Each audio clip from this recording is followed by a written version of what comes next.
Good evening and welcome to Match of the Day, in which we join 46,000 people in the sunshine at Bramall Lane to watch the third division derby between Sheffield United and Sheffield Wednesday.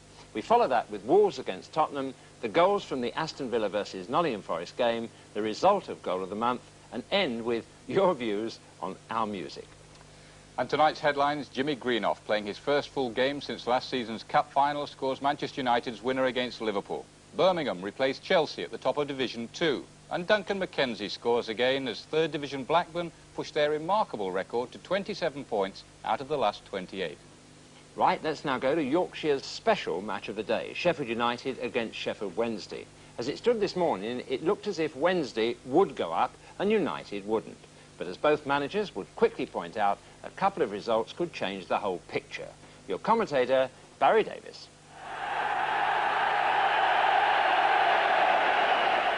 The Sheffield team's greeted by a crowd whose size will be better on only one league ground this afternoon. There are 46,000 here at Bramall Lane, which means that very nearly 100,000 people would have seen the two Sheffield derbies this season.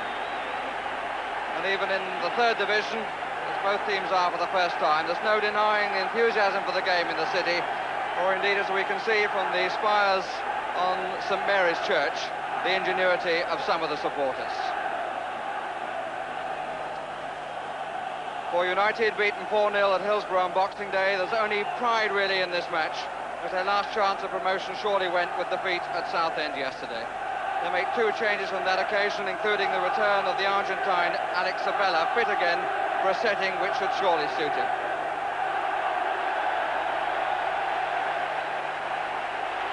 For Sheffield Wednesday, coming to where is their greater support. Promotion is very much on, currently in second place, the result of a 14-game unbeaten run. They're at full strength with one exception, the absence of Andy McCulloch, for whom John Lowy substitutes at number 10. The referee this afternoon, Joe Worrell of Warrington. So the Sheffield derby, number 101, gets underway on a fine sunny afternoon and on a dry, fairly hard pitch. And the first fairly hard challenge of the match, and produces the first free kick.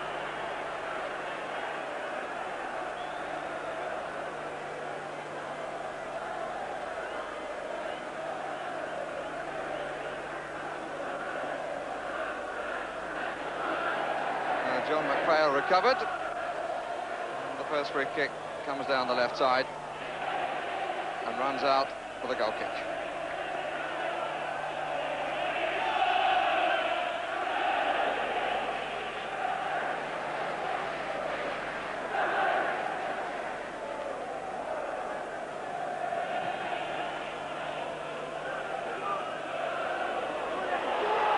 Looking for Curran, who's pulling who? 50-50 is the verdict.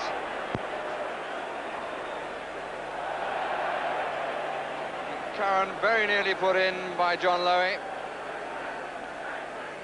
Certainly something of a wrestling match was going on too, as Curran trying to get onto the pass. It's Grant.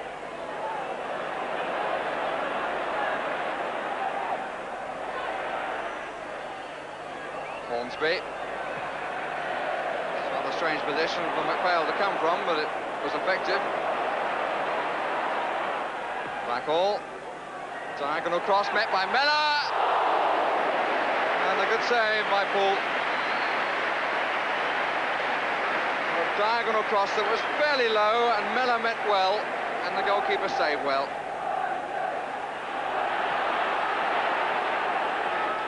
Butlin forward, straight behind him. Sabella square of Tibbett.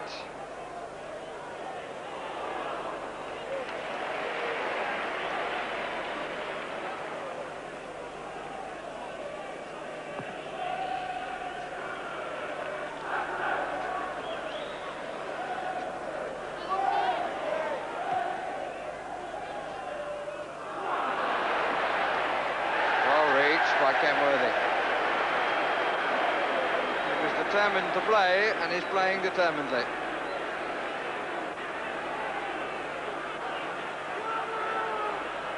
Ray Bramall. Brian Hornsby.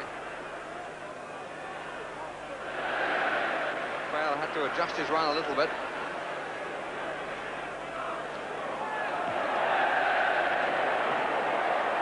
Hornsby's shot.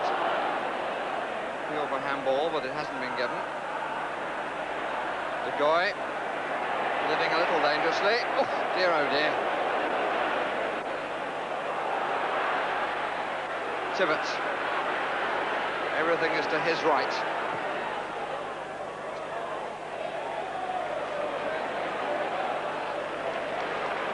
Miller.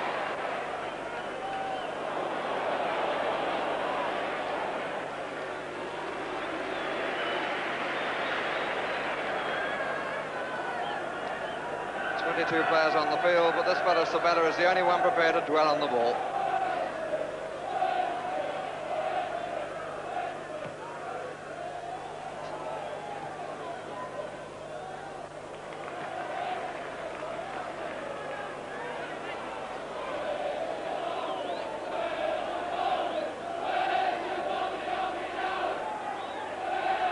Garner looking for someone to move into the gap, which was to his right.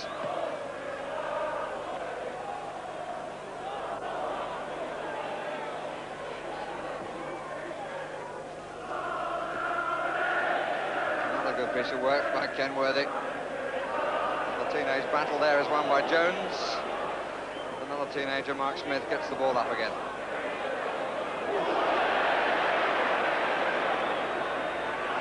Now Sabella. Two ahead of him. And that's all he's got on, really. Spate! I suspect it ran away from him at the moment of impact, or just prior to the moment of impact. And Sabella, his forward pass was hit pretty sharply. Didn't altogether give Spate as comfortable a ride as he might have liked.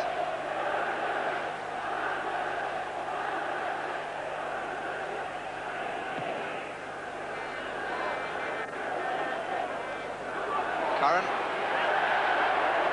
Away by Tibbett, who took another knock on the face.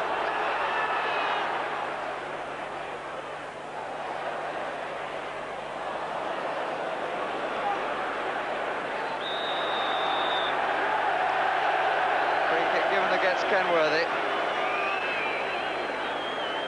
And I think Curran made sure that he backed into him and is certainly teasing him. The referee can't allow that to go on.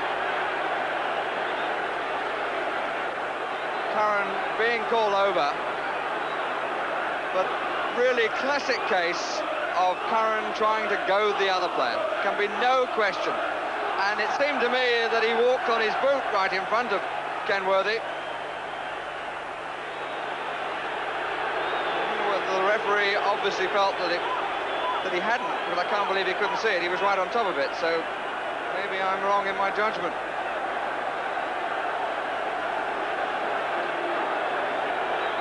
It just shows how difficult it is to be a referee. He's been running this game very well, and Curran's attitude, in my opinion, has caused this problem.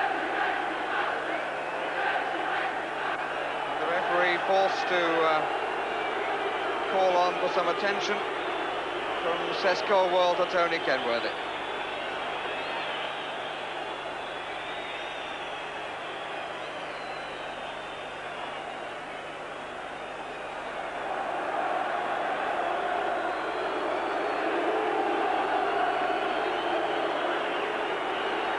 A match which, as Curran applauds Kenworthy, a match which had been played hard but with a good spirit, now may well take on another flavour.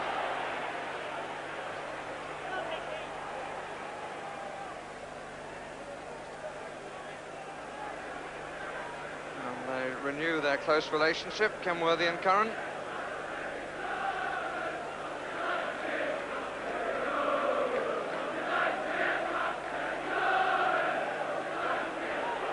Curran and Jones. And Curran gets away until he met Cutbush. Kevin Taylor is doing a lot of useful things.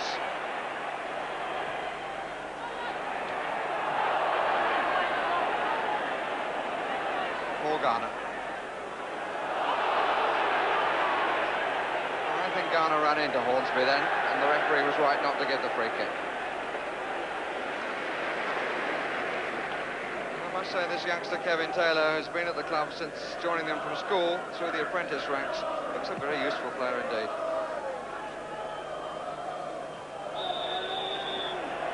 Push by Pickering.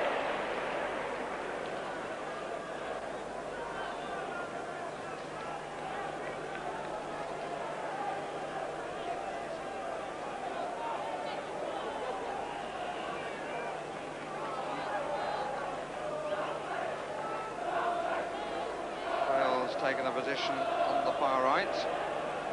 Has one dummy run. The marking going on there.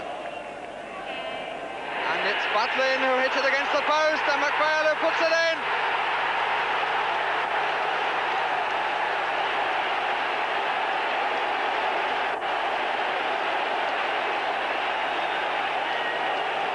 Well, there was a real catch-as-catch-can going on there. And they got away. It was Butlin who got up extremely well with the looping header that came back off the post. And John McPhail, who put Sheffield United in front.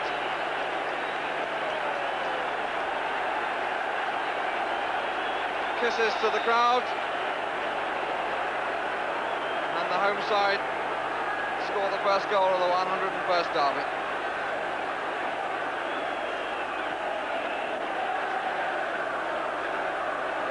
Seconds of the first half remaining.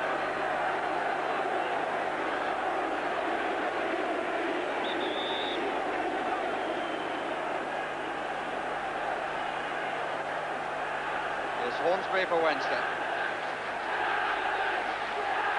Curran and Kenworthy. And Kenworthy has certainly gained more points than Curran during the course of the first 45 minutes.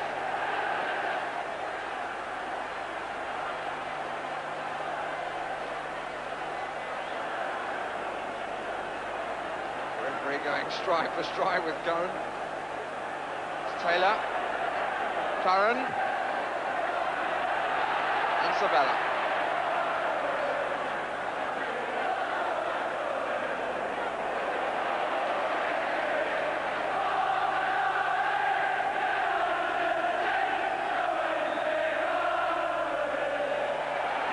And the last whistle of the half. United go off to the applause of their faithful,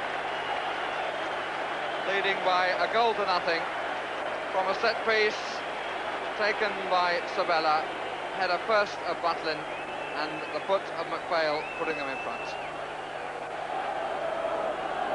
Famous pace for both clubs in the stand. Derek Dooley there, now the commercial manager with United, famous centre forward for Wednesday in the past. Sheffield United, who have recorded just one win in their last 10 matches, begin the second half a goal to the good.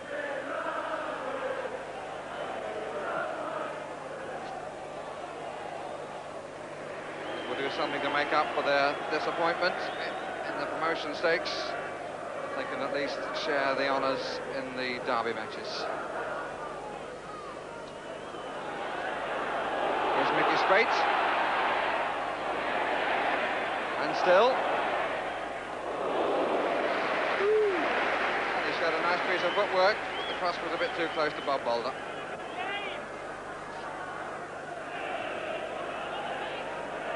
Tibbets. Hornsby. Waiting for it wide. It's Curran and Kenworthy.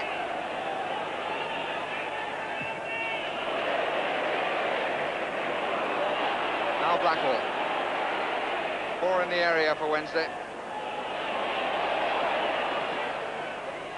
And in comes Lowe, well met by McPhail.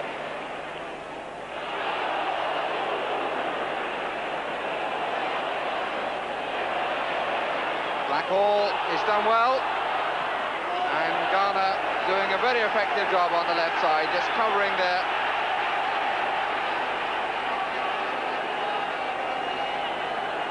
A spell of pressure this by Sheffield Wednesday.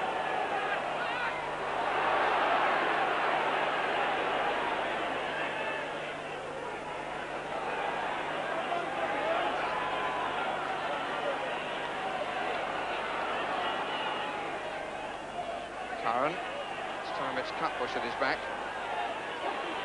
And Sabella. Oh, he's got away from them. Oh, and he does so well! He had 3 men around him, and he just came round in a wide arc, and no wonder he falls to his knees to take the applause of the Wednesday supporters.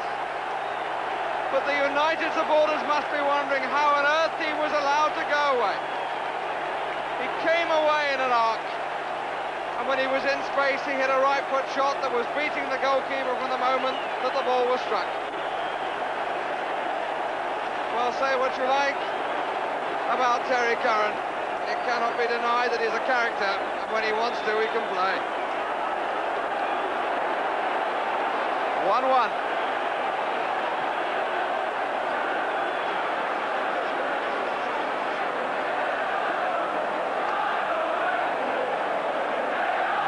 Buzzer on the ground now. Sabella.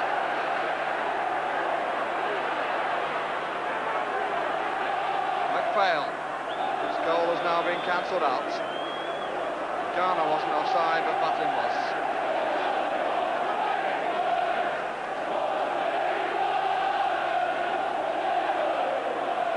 He's really been the hero at Hillsborough this season, this fellow. He's the villain at Bramall Lane. Sits it out for a moment. Phil Jones.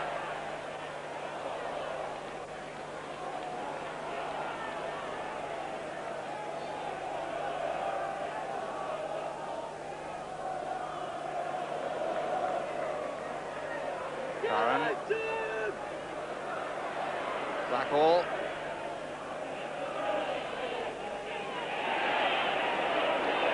Grant hit it well and produced a good save by the goalkeeper coming forward to his 6-yard line.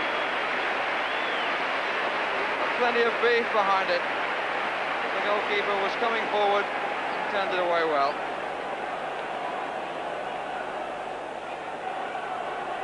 Goalkeeper incidentally born in Chesterfield, where so many good goalkeepers seem to come from. It's Grant at the back. He did well again, the keeper, and blocked. And there's an appeal for a penalty for hands. But the referee, as he has throughout the game, and it's not been easy for him, showing great authority. Pickering at the back.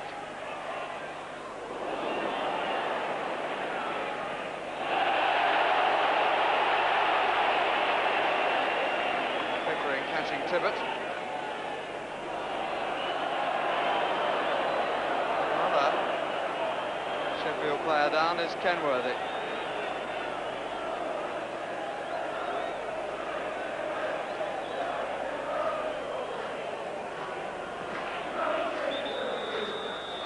This time there is a need of attention.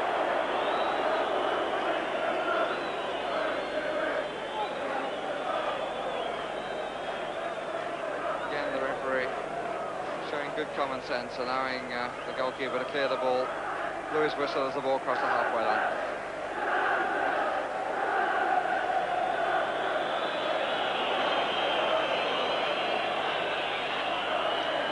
And Danny Bergara in contact presumably with Harry Haslam, the manager up in the stand.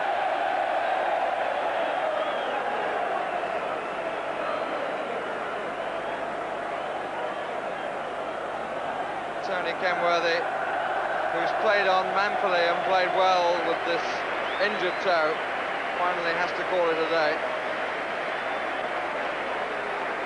And on comes John Flood.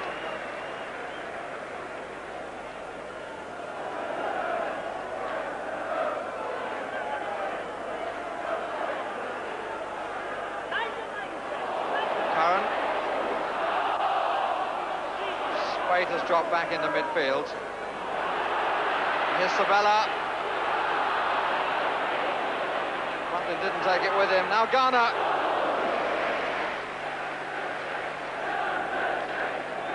Kenworthy finally going off to the dressing room. It's the doctor with him. Fair test for young Phil Jones, who's taken over the role of marking Curran in the decisive moments, perhaps, of the game.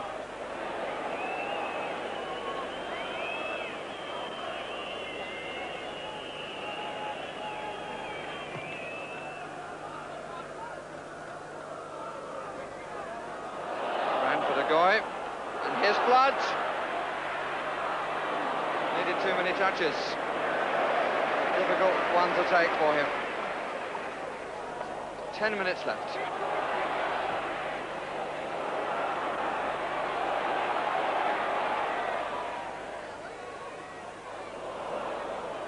Hornsby. Curran on the touchline, faced by Tibbett. Tailored shot, and well tipped over. A couple of good saves in this half by Terry Poole. That one from Kevin Taylor. After earlier from the other man there in your picture, David Grant.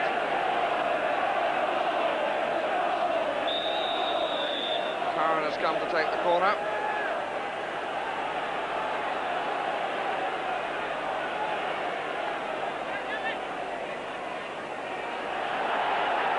The linesman unhappy that the ball is not in the quadrant, but it is now.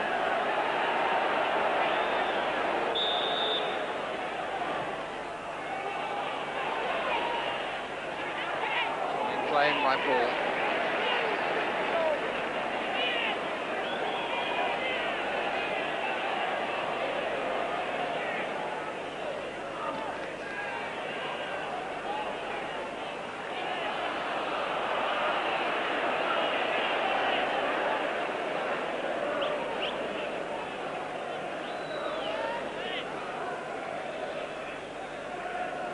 News from the dressing room of Tony Kenworthy is that the problem was a pulled calf muscle.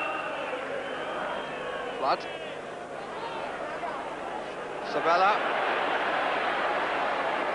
Can't push this way. De Goey. Oh, that's a gift for the keeper. Still the same two forward, marked by 3.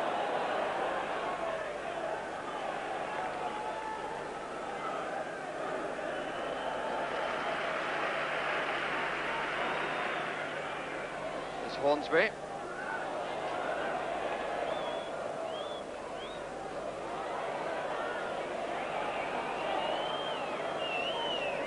referee has now checked his watch 3 times. Here's MacPhail, whose goal was to be wiped out, and Jack Charlton, I'm sure, very content with the 1-point gain from this Sheffield derby. With the goal scored spectacularly by Terry Curran, his 21st in the league this season, after in the first half he rather spoilt the flavour of things, but it wiped out the one by MacPhail that had given Sheffield United a half-time lead. Real battling match, in my opinion, very well refereed by Joe Worrell, and it wasn't an easy task for him. Final score, 1-1. Well, exciting as the atmosphere was there at Bramall Lane, I found that rather a messy match to follow. United shirts are stylish and attractive, it's true, but it isn't easy to see the numbers, and with the bright spring sunshine causing shadow problems, it was sometimes confusing. No one could complain, though, about the amount of effort the 22 players put into the game. And that total commitment nearly exploded when, after 30 minutes frenetic activity, Tony Kenworthy and the goalscorer Terry Curran had a difference of opinion. Tell us your view of the incident in the first half that I think threatened to unhinge the game. Well, Billy, I only tapped him on the face, not hard and not nasty about it. The thing was, like, he'd come and play the ball at Tony, and the ball had gone out like him. I twirled him accidentally, and he'd taken it the wrong way. And I just tapped him on the face, and then he'd moaned and groaned, and I said, oh, come on, just tapped him again. And he just took it seriously. And what about when you came over to the referee? Because I must say, it did look as though you walked on him. Oh, no, I didn't think I walked on him. I just tapped his ankle a little bit. There was the derby games get a bit heated, and he come. I don't know if it was intentional, but he stood on my foot, and I felt it a little bit, and obviously went down. The incident that led up to that, you got the free kick in your favour, And he seemed to be chiding you, but he says he was doing it in quite a friendly way, but you obviously didn't take it that way. The first time I let it go, the first time, yeah, I thought it was friendly, but not the second time. He slapped me across the face, and no, I didn't like it, no. You see, defenders, Barry, they like kicking forwards, but the first time you kick them, they don't like it. I mean, today, the second half, he's gone off injured because I got the better in the second half. The first half, he got the better of me. He'd give me a couple of whacks, one or two nasty whacks, like from behind. The first time he gets a whack, he wants to go off because I got the better of him anyway. By that time, of course, you had scored the goal which made it a 1-1 draw. Now, tell us about your view of that. Yeah, I picked it up from the left-hand touchline. I just come round, saw a gap, and I just whacked it. Caught hold of it right, and it went back in the net. But you were marked by 3 players when you were in the corner flag. Yeah, but my pace took me away from them. What about the pace of the shot? And just a little bit faster than me, I think. Not much in it? I think they timed me a little bit faster than the ball. Ironically, the one moment in the match while you were on the field that you weren't marking him was the time he scored the goal. Yeah, he broke onto the wing, and the boss and Danny said leave him when he goes onto the wing so you can pass him on to somebody else. And I think I was picking up a forward in the box, and obviously he cut inside. I think it was a bad goal for us because I think we should have shut him down, but I think it was a great goal. Great goal for Sheffield Wednesday anyway. Are there any hard feelings between the two of you? No, not really. No. If he's in the bar, I'll buy him a drink. I'm glad to hear that whatever the rights and wrongs of that momentary loss of temper, it's good to know that there was no malice once the game was over. And there certainly wouldn't be between the two managers involved. Harry, derby matches have little to do with promotion or anything of that nature, but you have to concede now 3 points out of 4 that Wednesday finished on top this season. Yeah, but Jack knows like I do, it's not finished yet because we've got other top sides to play yet. And I know what Jack's wishing, and if we beat them, then we help him. And this is the way the game goes, because it's very tight, exceptionally tight. What did you feel about today's game? I enjoyed it till they scored. But, I mean, you know, basically the game was a one-off, wasn't it? I mean, it's the crowd, the atmosphere, tremendous. And the game went with it because, you know, nobody chucked it or bent their head or got their head down, and everybody kept going. Jack?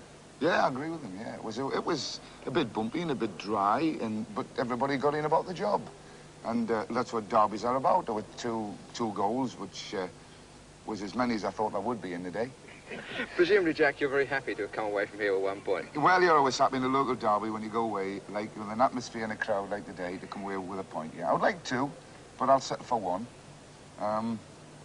The only thing that worries me a little bit is the fact that we're getting into the habit of drawing at the moment. I think that's 5 straight draws, 1-1 draws in a row. And we're being pushed a little bit, and we need to win 1 or 2 games now.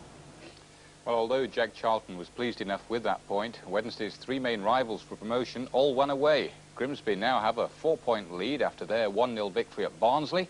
Duncan Mackenzie's 35th minute goal gave Blackburn victory at Mansfield, and Blackburn, who've dropped only 1 point in their last 14 games, now join Wednesday on 51 points, and they have a match in hand.